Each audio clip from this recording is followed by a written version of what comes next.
Señor nos bendiga ricamente a todos. Ustedes saben, hermanos, que estamos en la serie Para esto he venido. Y hemos hablado extensamente de cuál es la misión de Cristo. Si yo hiciera la siguiente pregunta, ¿cuál fue la misión de nuestro Señor Jesucristo aquí en la tierra? ¿Cuál es la respuesta? No. ¿Cuál fue la misión de Cristo al venir aquí a la tierra? La misión de Cristo fue la proclamación del Evangelio. A eso fue que vino Cristo. Vamos a otros lugares para que predique también allí, porque para esto he venido, para esto he salido. Para que predique. ¿Y qué fue lo que predicó Cristo? El Evangelio. ¿Y qué significa Evangelio? Buenas noticias, buenas nuevas. ¿Y cuál es la misión de la iglesia? La predicación del Evangelio. A eso fue que Cristo vino, a predicar el Evangelio. Y Evangelio significa buenas noticias. Yo me puse a leer, yo leo las noticias todos los días. Y la última noticia es: Israel bombardea a Irán en represalia con los bombardeos que Irán le dio a Israel. Noticias malas. Noticias terribles. Un coche bomba en México, producto del narcotráfico. Y usted se pone a ver noticias malas. Estamos plagados de malas noticias. Aunque una persona se sienta ofendida, si tú le dices, tienes que arrepentirte de tus pecados y convertirte a Cristo, aunque la persona se sienta mal, esto es una buena noticia, porque todavía tiene tiempo para arrepentirse. Yo he visto personas cuando me voy a sacar sangre por hacerme algún análisis, y yo me pongo a ver a las personas que hacen show. Y espérese, y esto, y la bioanalista con toda la paciencia del mundo, ahí, hasta que dice, pero usted no es pastor, usted esté tranquilo. Entonces, por todo el show que hace la gente. Pero eso que es incómodo es para tu bienestar. Quiere decir que durante todas estas semanas hemos visto el propósito al cual vino Cristo. Recientemente murió el que ideó y el principal pilar de la teología de la liberación, Gustavo Gutiérrez, un peruano. Una persona brillante.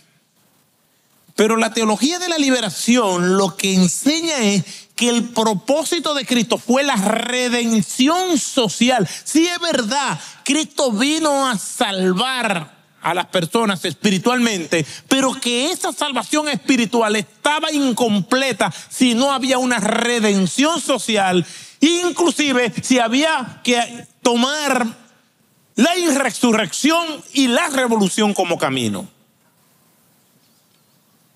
Y eso va diametralmente opuesto. La revolución social que Cristo hizo es que hizo del Evangelio su redención espiritual, su prioridad. Y si hubo una redención social, fue la compasión, no la revolución. Y esa redención social tiene sus limitaciones. Porque Cristo ascendió al cielo y dejó al imperio romano intacto. ¿Por qué? Porque vamos a tener bienestar total cuando estemos en la presencia de Cristo.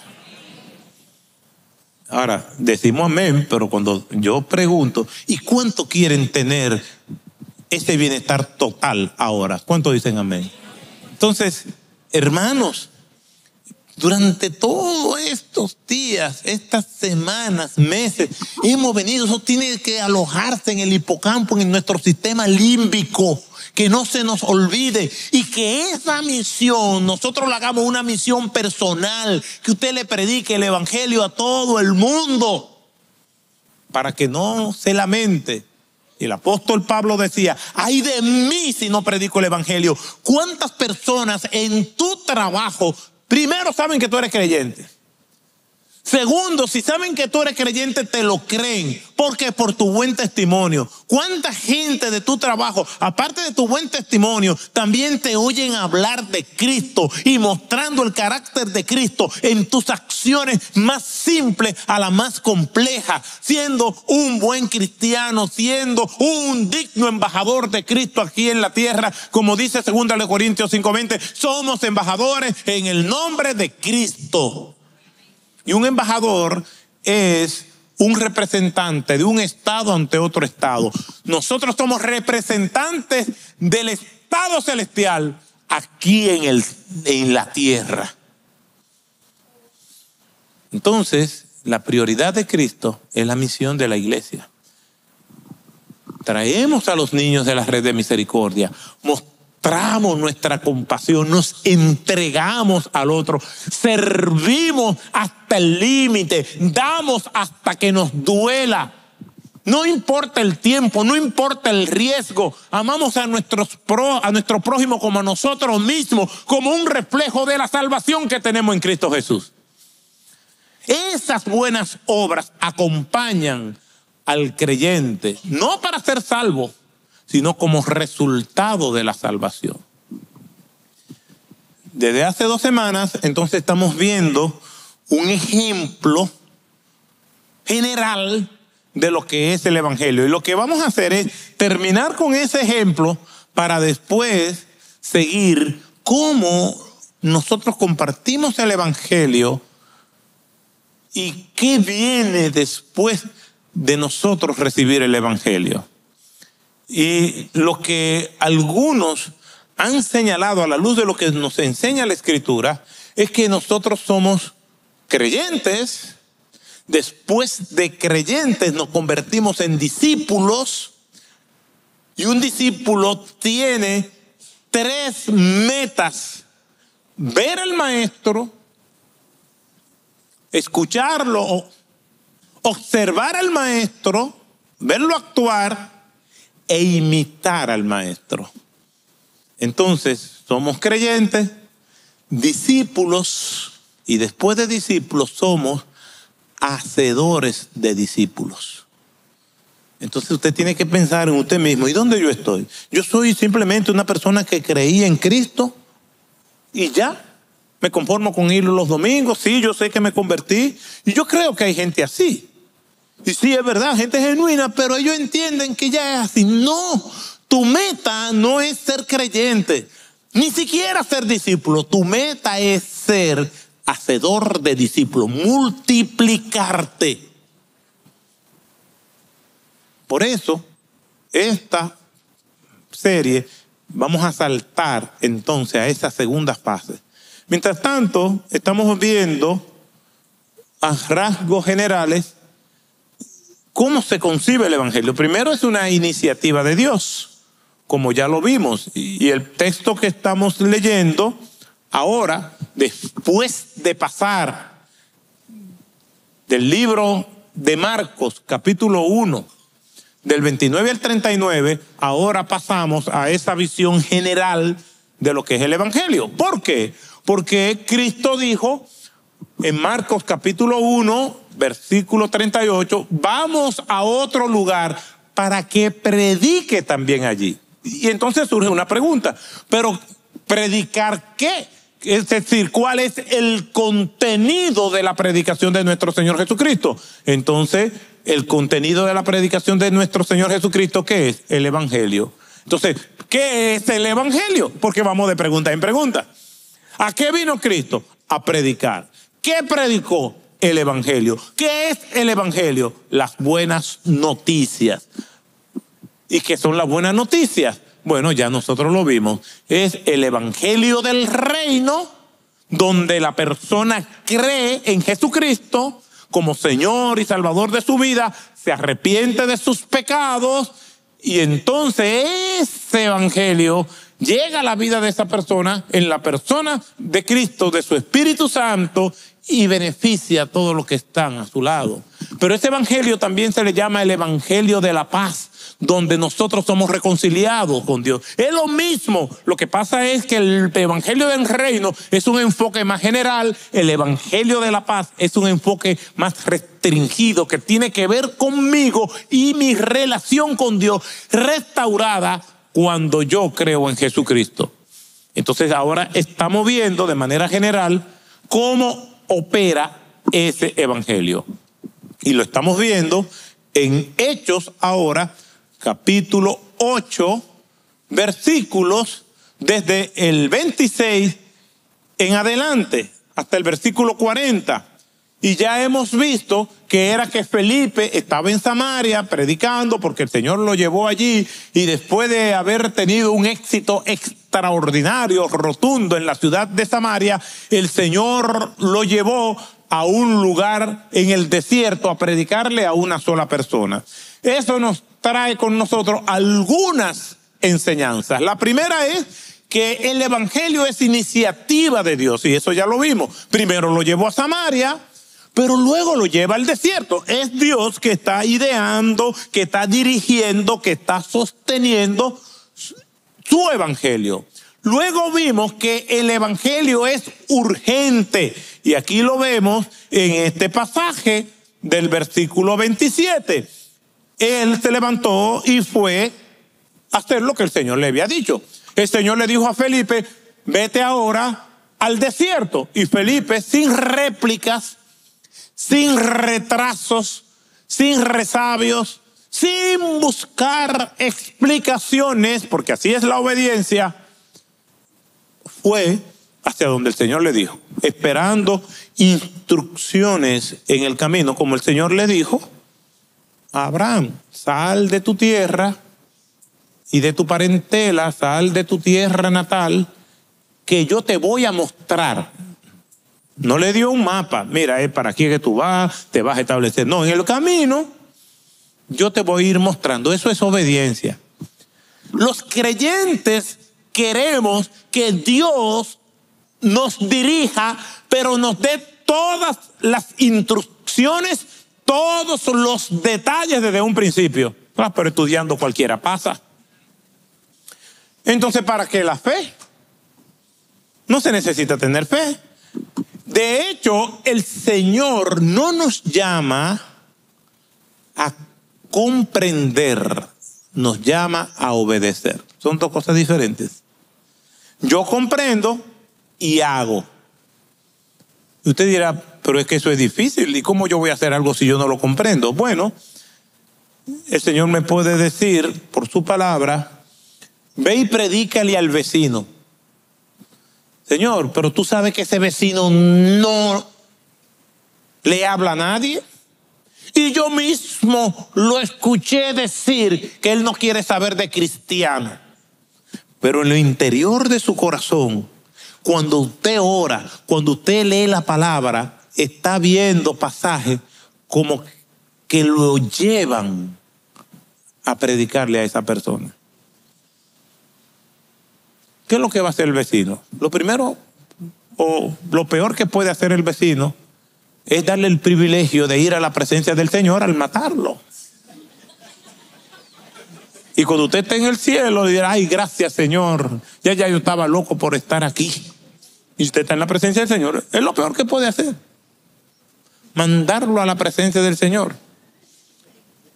Había un pastor que también era militar, que un hermano le estaba haciendo la vida imposible, y orándole le dijo: Señor, llévatelo o yo te lo envío. Entonces, no estamos llamados a comprenderlo todo, porque yo, entre nosotros aquí, ni yo mismo me entiendo a veces. tengo mis limitaciones.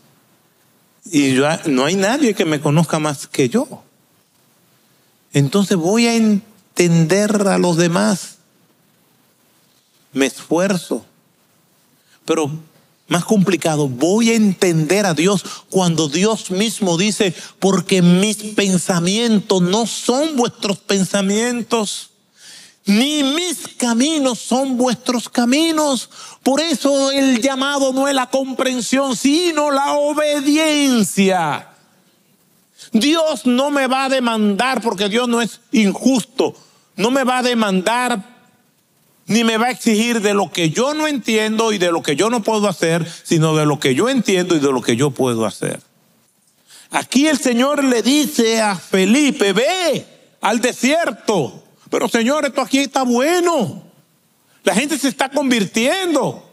Felipe se levantó y se fue al desierto. Porque así es la obediencia. Y dice que se fue al desierto.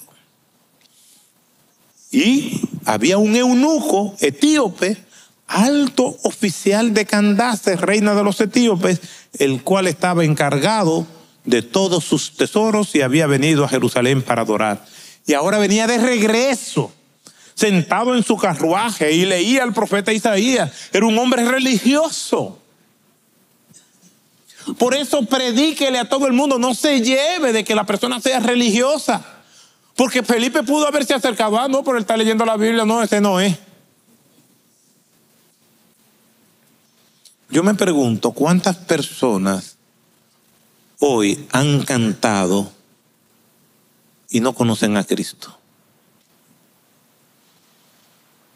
Incluso me pregunto, ¿cuántas personas se han bautizado y no son cristianas?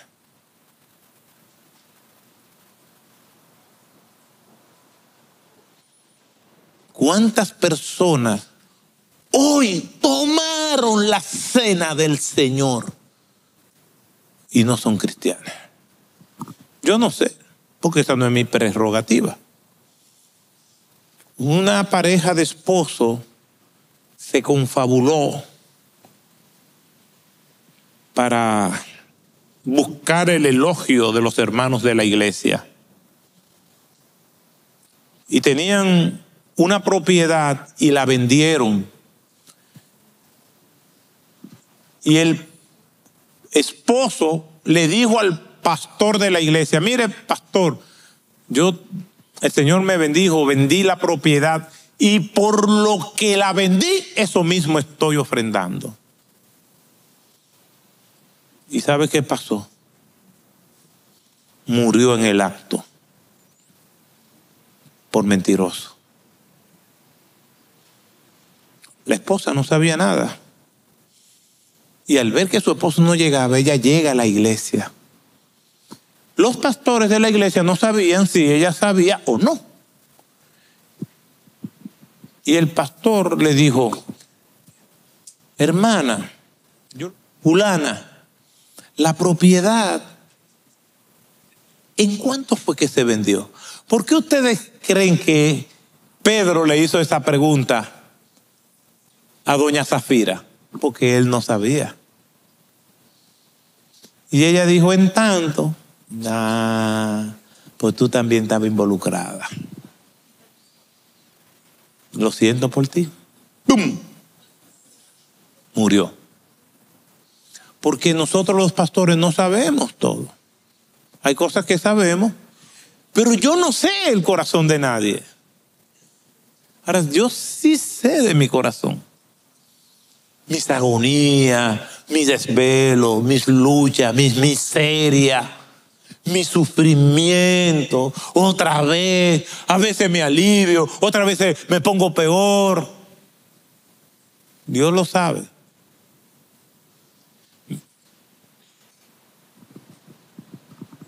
No sabemos quién es creyente o no. Felipe simplemente estaba obedeciendo órdenes del Señor. Ve, acércate a este carruaje. Y el Señor le va dando las instrucciones. Entonces, le dice, y el Espíritu, versículo 29, le dijo, ve y júntate a ese carruaje. Y Dios tiene tantas maneras de obrar que cuando Pedro, y eso lo vamos a ver después, el Señor le dice que vaya a predicarle a Cornelio. ¿Ustedes saben cuál fue la primera reacción de Pedro? Sí, voy para donde Cornelio, qué bueno. No, el Señor le dijo, Pedro le dijo al Señor, no, yo no voy para donde Cornelio. Yo soy judío, Cornelio es una persona no judía. A los no judíos le decían gentiles, gentuza. Lo del oficialismo, de los líderes religiosos judíos le decían perros a los que no eran judíos. Y Pedro dice, yo ya estaba transformado, ya era cristiano. Ese que confesó, tú eres el Cristo, el Hijo del Dios viviente. Ahora, aún después de recibir el Espíritu Santo, le dice, no, pero yo no entro como judío a la casa de una persona no gentil, no judía, ante un gentil, una gentuza. Yo no entro a una casa así. Y el Señor le hizo ver una visión, ¿se recuerdan? Y ahí había de todo lo que los judíos no comían. Ese es el buffet para hoy. Y te lo vas a comer. Y él le dice, yo no he comido ninguna cosa inmunda. No llames inmundo a lo que yo he creado. Nosotros estamos llamados a obedecer. Y Felipe se acerca a esta persona. Y aquí vemos otra característica del Evangelio. El Evangelio es una misión que cumplir, pero tiene un sentido de urgencia. ¿Sabe por qué? Porque el Señor lo llamó a que se le acercara a este funcionario etíope, pero el carruaje no se paró. Mientras que con Pedro y Cornelio, el Señor estaba preparando el corazón de Pedro y estaba preparando el corazón de Cornelio. Cosa que cuando ya comienzan a darse las condiciones, fueron a tocar a donde Pedro, y Pedro fue, y cuando Pedro llegó a donde Cornelio, Cornelio lo recibió porque los corazones de ambos estaban siendo preparados. Dios está obrando en una persona donde Él te va a enviar. Cuando Dios te envía, las condiciones se crean.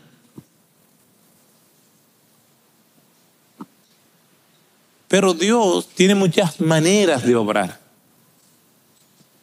Dios envió a Pablo a que predicara en Asia, y cuando Pablo llega a Asia le dice, cállate la boca, no hables. Porque ese es Dios. Lo que yo sé es que yo no me voy a atribular ni me voy a desesperar. Hermano, lo que tú no entiendas de Dios, no te atribules, porque no hay despropósito en Dios. Todo tiene un propósito, y el hecho de que nosotros no lo entendamos no debe ser motivo para crear una crisis en nosotros. Entonces activamos la fe y nos agarramos de ese Dios y podemos decirle con toda franqueza, Señor, no te entiendo, pero seguiré pisando en tus huellas. Señor, el camino se pone más oscuro, pero seguiré porque tu luz me alumbra. Señor, esto se ve peligroso, pero tú estás caminando conmigo como poderoso gigante. La meta es la obediencia, no el entendimiento. Si nos llevamos de eso, vamos a decir, no puedo, no voy a seguir. Es más, aunque tropiece y me caiga, me levanto otra vez en el nombre de Jesús. Yo me he pasado la vida cayendo y levantándome. El Señor me llamó a andar de pie, no a andar arrastrado. Felipe fue obediente y le hizo una pregunta importante. ¿Recuerdan lo que Felipe le preguntó? Oiga qué cosa más hermosa. Le dice, después que llega, a mí me llama mucho la atención cómo él se introduce. ¿Por qué? Porque no todo el mundo, cuando está predicando el evangelio, se introduce de la misma manera. Mucha gente se introduce, ya casi no se usa, pero antes sí se usaba mucho. La introducción era: arrepiéntete, si no, te va para el infierno. Usted sabe las veces que a mí me mandaron para el infierno. Hermanos, este texto bíblico es impresionante. En un mundo donde nosotros nos llevamos de las emociones y de lo que nosotros sentimos, la pregunta, la introducción de Felipe no fue: arrepiéntete o si no te va para el infierno. La pregunta fue: ¿entiendes lo que está leyendo? ¿Por qué? Porque el mismo Señor que nos manda a predicar nos va a dar palabras para que nosotros podamos decir lo oportuno y pertinente en ese momento. Cuando el apóstol Pablo estaba en Atenas, que tuvo que salir de Tesalónica en una salida abrupta, porque allí en Tesalónica casi lo matan. La manera en cómo el apóstol Pablo se introduce con los atenienses es sencillamente formidable. Hechos capítulo 17, vayan conmigo, y vamos a ver qué sintió Pablo cuando llegó a Atenas. Busquen sus Biblias. Hoy en día la gente no busca en sus Biblias. Busquen su Biblia y señálenlo, subráyelo en el celular ahí. Busque un bisturí, señale ahí, raye la pantalla del celular. Dele un highlight. ¿Y qué dice? En Hechos 17, 16. Mientras Pablo, porque tiene que salir huyendo de Tesalónica, rápidamente pasa por Berea y se queda solo en Atenas. Ahí Pablo siempre andaba acompañado, pero en ese momento estaba solo.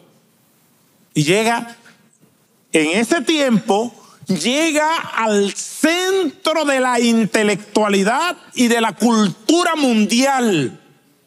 El epicentro de la intelectualidad.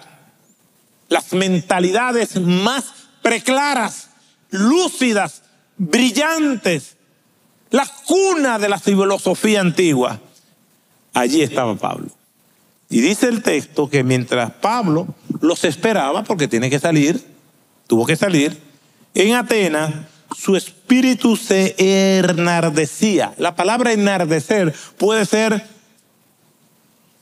traducida como que se indignaba, se sentía mal. Se sentía mal, molesto, incómodo. ¿Por qué? Al ver a la ciudad entregada a la idolatría, llena de ídolos. Era una combinación de intelectualidad, paganismo y politeísmo. Para cada dioses tenían una situación. Pablo pudo haber comenzado su predicación diciendo: idólatras, escuchadme, porque estaba hablando en versión Reina Valera del 60, ¿verdad? Escuchadme, idólatras, arrepentíos. Pero eso no fue lo que dijo Pablo. Vayamos al versículo 22 de ese mismo capítulo 17. Entonces Pablo, poniéndose en pie en medio del areópago del consejo de Atenas, del lugar donde se debatían las ideas, allí el concilio podríamos decirle, dijo: varones atenienses, percibo que sois muy religiosos en todo el sentido de la palabra. Porque acuérdense que él está indignado, él está agitado, se siente incómodo viendo la ignorancia, viendo Pablo diciéndose: pero ¿cómo es posible que sean tan intelectuales y a la vez tan ignorantes? Porque se supone que si tú eres muy intelectual, tú tienes que ser coherente. No, eran muy intelectuales y muy ignorantes. Lo mismo sucede hoy en día. Percibo que soy muy religiosos en todo el sentido de la palabra. Versículo 23, porque mientras pasaba y observaba los objetos de vuestra adoración, hallé también un altar vacío, no había nada, con esta inscripción: al Dios no conocido, pues lo que vosotros adoráis sin conocer es lo que yo anuncio. ¿Mencionó Pablo idolatría? No, porque si Pablo menciona eso de primero, quema el puente por donde él necesitaba pasar. Cada circunstancia será diferente en la manera en la que nosotros nos vamos a introducir para proclamar el evangelio. Lo que no va a variar es el contenido del evangelio, que el evangelio es iniciativa de Dios, que el evangelio es una misión que cumplir, que el evangelio es urgente en dos sentidos: urgente para el que no tiene a Cristo y urgente para nosotros para ser reconocidos como personas obedientes al llamado del Señor. Es urgente el evangelio. No hay tiempo que perder.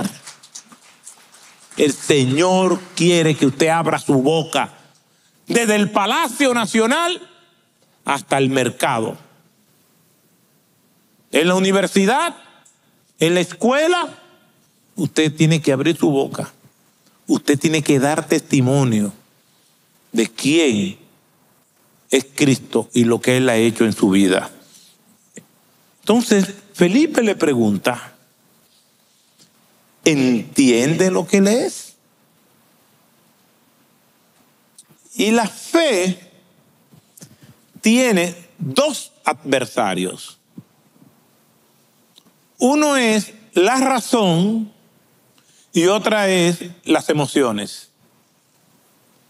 Entonces tenemos que luchar, y hay dos contiendas: fe versus razón y fe versus adversario.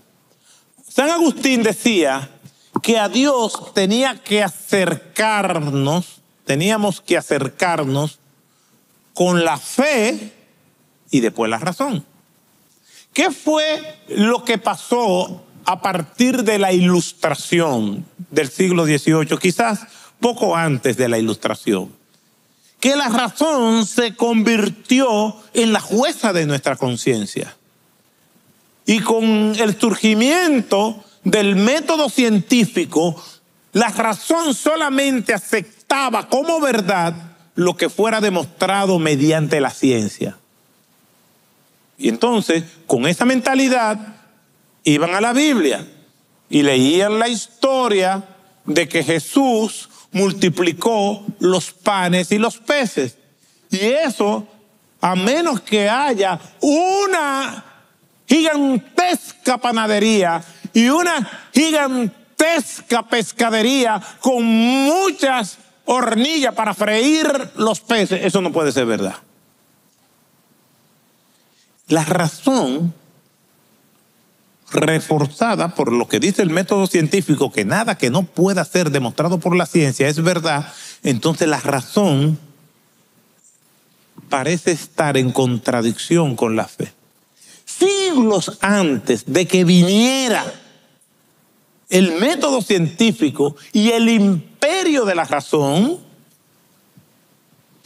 entonces San Agustín dijo: a Dios tenemos que acercárnosle con fe. Pero la fe no es enemiga de la razón. Lo que Agustín decía es que la fe va primero y que para poder comprender tenemos primero que creer. Y a diario yo tengo que aplicar la fe y la razón, porque nuestra capacidad de razonar no fue anulada. Por eso es que Felipe le dice, ¿entiendes? Está apelando a la razón. Por eso es que el culto que nosotros hacemos aquí y la predicación que hacemos aquí no es haciendo cuentos, ni es apelando a las emociones y diciéndole a la gente, mira, Dios te va a dar esto, da un brinco, reclama esto, arrebata, mira esto, ahora mismo por la fe está cayendo escarcha de oro, arrebátalo, y la gente... Eso es emociones, eso es neblina matutina. Eso me está dejando desarmado ante un mundo cruel, complicado, ante las conspiraciones y las hostilidades del diablo contra mi vida. Al apelar a la razón, cuando vengan los ataques del enemigo, no estoy armado. Tengo que conocer las armas del evangelio para que cuando venga el enemigo diga, el enemigo venga, yo le diga, tú vienes a mí con espada, lanza y jabalina, pero yo vengo en el nombre de Jehová de los ejércitos. Y la palabra de Dios es de toda la armadura de la fe, el único artilugio defensivo, y nosotros vamos a usar la palabra de la fe, y cuando seamos tentados vamos a decir como Cristo dijo a Satanás cuando estaba tentado en el desierto, escrito está, escrito está, escrito está. Es la palabra la que tiene el poder, es la palabra la que tenemos que comer, es la palabra que tenemos para combatir no solamente los problemas cotidianos de la vida, todas las legiones de demonios, aún los demonios que el diablo no aguanta allá en el infierno, nos los manda atrás, los combatimos con la palabra de Dios. Por eso Felipe le dice, entiende lo que lee. Por eso es que decimos, tenemos que leer la palabra de Dios diariamente para que el Señor me entienda, tenga misericordia de mí. No que el Señor me entienda, sino que yo entienda al Señor, que Él vea mi esfuerzo. Hermano, yo soy débil y yo reconozco mi debilidad y no quiero que nadie me esté idealizando. Por eso necesito estar guiado por el Señor. Y es una paradoja, porque al reconocer mi debilidad, entonces, ¿en qué me convierto? En fuerte. Porque cuando soy débil, entonces soy fuerte. Pero el que se cree fuerte, entonces es débil. Porque el que se cree fuerte, confía en Él. David dijo, tú vienes a mí con espadas, con lanza y con jabalina. Yo vengo en el nombre de Jehová de los ejércitos, porque si Dios es conmigo, ¿quién contra mí? Porque yo y Dios somos mayoría, porque lo único que yo necesito es Jesucristo en mi vida. Por eso Él le dice, ¿entiende lo que Él es? El pobre hombre, de Etiopía a Jerusalén y de Jerusalén a Etiopía, y no entendía nada.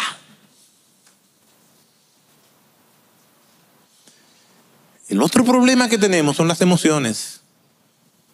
Miren lo que dice Gálatas, capítulo 1, versículos 6 al 9.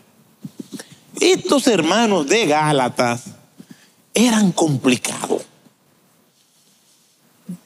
complicadísimos, y estaban siendo influenciados por un grupo de personas que se habían convertido, pero que habían hecho del evangelio una deformación, porque decían que había que creer en Cristo, pero que había que guardar ciertas obras de la ley para poder tener salvación. Gálatas era el libro preferido de Calvino, el libro preferido de Martín Lutero. Se le llama la Constitución, el canto de la libertad cristiana al libro de Gálatas. Maravilloso. Y miren lo que el apóstol Pablo le dice. Todas las epístolas tienen una estructura porque son cartas. Las epístolas tienen un saludo Gálatas capítulo 1, versículo 1, Pablo, apóstol, pero el saludo es inusual. Él no saluda y se presenta, pero es inusual porque él dice algo que no dice en otras cartas. Dice, Pablo, apóstol, no de parte de hombre, ni mediante hombre alguno, sino por medio de Jesucristo y de Dios, el Padre que le resucitó de entre los muertos. Wow, pero qué duro entró. Y dice, a todos los hermanos que están conmigo, sigue el saludo y dice, a las iglesias de Galacia, gracia y paz de Dios nuestro Padre y del Señor Jesucristo. Pablo lo que hace después del saludo es que da gracias al Señor por sus destinatarios. Y Pablo en este versículo 3 en adelante dice, gracias a vosotros y paz de Dios, de vuestro Padre y del Señor Jesucristo, que se dio a sí mismo por nuestro pecado para librarnos de este presente siglo malo, conforme a la voluntad de nuestro Dios y Padre, a quien sea la gloria. No está hablando de ellos, está hablando de Cristo. Y miren lo que dice el versículo 6 al 9, que es lo que yo quiero leerle. Ya ustedes vieron que rompe la estructura. Pablo saluda, le envía saludos de los que están con él, da gracias al Señor por ello. Miren lo que dice en el versículo 6. Me maravillo de que tan pronto hayáis abandonado al que os llamó por la gracia de Cristo para seguir un evangelio diferente. Eso es como uno se encuentra con alguien y le diga, hola, ¿cómo tú estás? Muy bien, tú así, yo me alegro. Mira, ven acá, yo me siento, y ahí mismo le entra. Digo, a mí me han hecho eso. Y yo digo, pero por lo menos salúdame, pregúntame cómo yo estoy. Ay, sí, perdón. Pero Pablo no pide perdón. Pablo dice, me maravillo de que tan pronto hayáis abandonado al que os llamó por la gracia de Cristo para seguir un evangelio diferente. Que en realidad no es otro evangelio, solo que hay algunos que os perturban y quieren pervertir el evangelio de Cristo. Y dice Pablo, pero si aún nosotros, refiriéndose a él o a cualquiera de los colaboradores de él, o un ángel del cielo os anunciara otro evangelio contrario al que hemos anunciado, sea anatema. Esta palabra es fuerte y Pablo no la emplea con todo el mundo. Y vuelve y remacha y dice, como lo dije, por si no me entendieron, eso es mío, lo repito otra vez, si alguno os anuncia un evangelio contrario al que recibisteis, sea maldito. Eso es lo que significa anatema. Pablo lo que está diciendo, nosotros somos salvos por la fe en Jesucristo. No es por obra. No es por lo que tú hagas. No importa lo bueno que hagas, ni lo bueno que tú te consideres. Si Cristo no derramó en ti su gracia salvadora, no vas a ser salvo.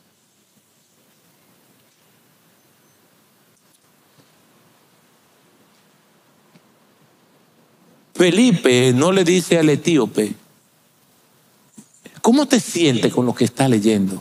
Le dice, ¿entiendes lo que está leyendo? ¿Entiendes el evangelio? Pablo está diciendo, las emociones, aunque tú creas que un ángel bajó del cielo y que tú lo viste, pero lo que te está diciendo el ángel en esa experiencia que tú estás teniendo, si es contrario a la palabra de Dios, no lo creas. ¿Quiénes son los cristianos que pueden ser más fácil engañados? Los que no conocen la palabra de Dios. Porque puede venir un ángel del cielo y decirle otra cosa, y como no conocen la palabra de Dios, entonces son seducidos. Yo conozco un caso de una iglesia que envió 2 muchachas como misioneras al mundo islámico, a un lugar del Medio Oriente. A los 2 años ellas regresaron siendo musulmanas las 2. Entonces ellos la mandaron de misionera para acá. Por no conocer la palabra de Dios. ¿Sabe quién tú eres? Tú no eres tu nombre ni tu profesión. Tú eres la obra que Cristo hizo en ti. El nombre que nosotros tendremos por la eternidad es que somos hijos de Dios. Eso nadie nos lo va a poder quitar. Yo soy mi nombre completo, la edad que tengo que no viene al caso. Todo lo que he estudiado, todo lo que seguiré estudiando, todo lo que quizás pueda un ser humano tener por estima, pero en el día que caiga el último acto de mi vida y ese estelón roce las tablas, hasta ahí llegué yo. Todo lo que yo he logrado se quedó ahí. Pero lo que nadie me va a quitar es que seguiré siendo hijo de Dios por los siglos de los siglos, de los siglos, de los siglos, de los siglos, de los siglos. Y si tú has creído en Cristo, nadie te podrá quitar eso. Pero el evangelio hay que entenderlo. ¿Y qué es lo que la persona tiene que entender? Que nació pecador,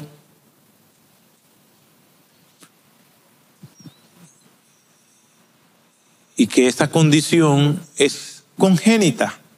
Nacemos pecadores. Y ya por nacer pecadores, no somos salvos. Todo ser humano, dice la Biblia, que nació pecador. Y como explicaba el domingo pasado, hay una pared que nos separa de Cristo.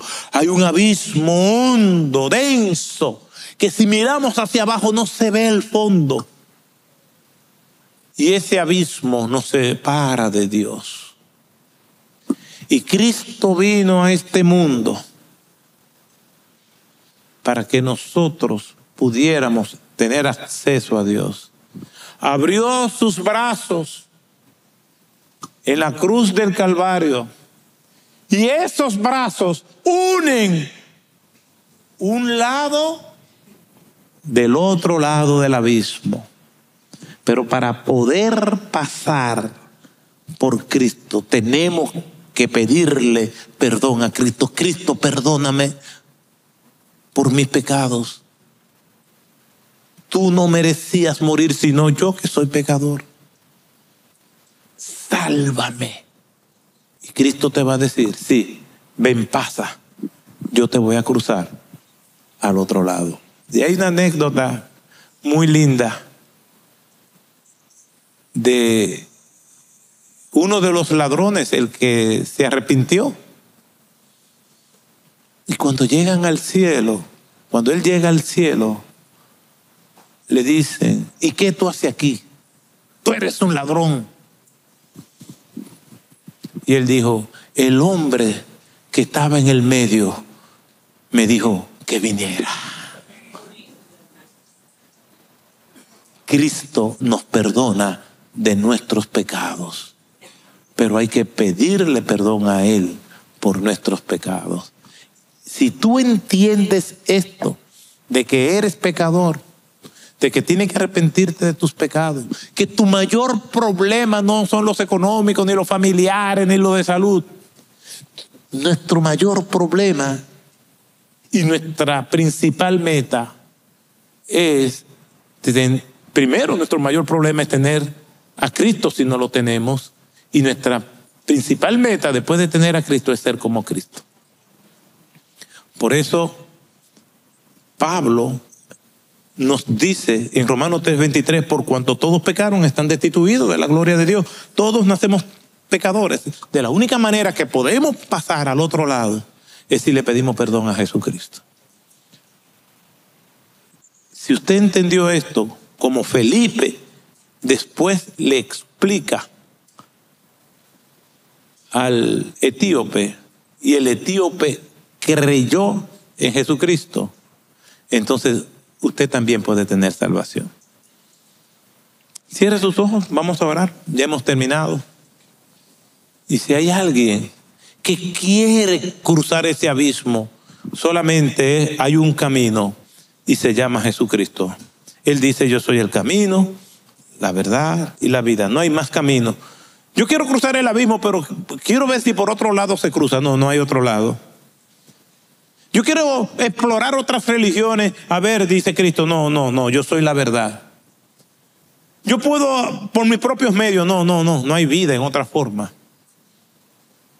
Es la única manera, la única verdad, el único camino, la única vida es a través de Cristo. Pero eso hay que entenderlo. Y el único que lo hace entender es Cristo. Cuando Felipe comenzó a explicarle al etíope, él lo entendió. Lo entendió porque ya Dios venía preparando el corazón de él. Como probablemente tú estás aquí porque el Señor te trajo y ahora, durante tu experiencia aquí, te ha dado el entendimiento. Entonces yo no puedo sentir, si es posible que tú estés sintiendo, pero si lo que tú estás sintiendo es ven a Cristo, estás con la emoción correcta. Pero si no estás sintiendo a Cristo, pero entiendes que necesitas a Cristo, no te dejes llevar de tus emociones, ven a Cristo. Por eso Felipe no le dije, tú sientes algo, sino entiendes. Yo no niego las emociones. Es que las emociones sin el entendimiento no sirven.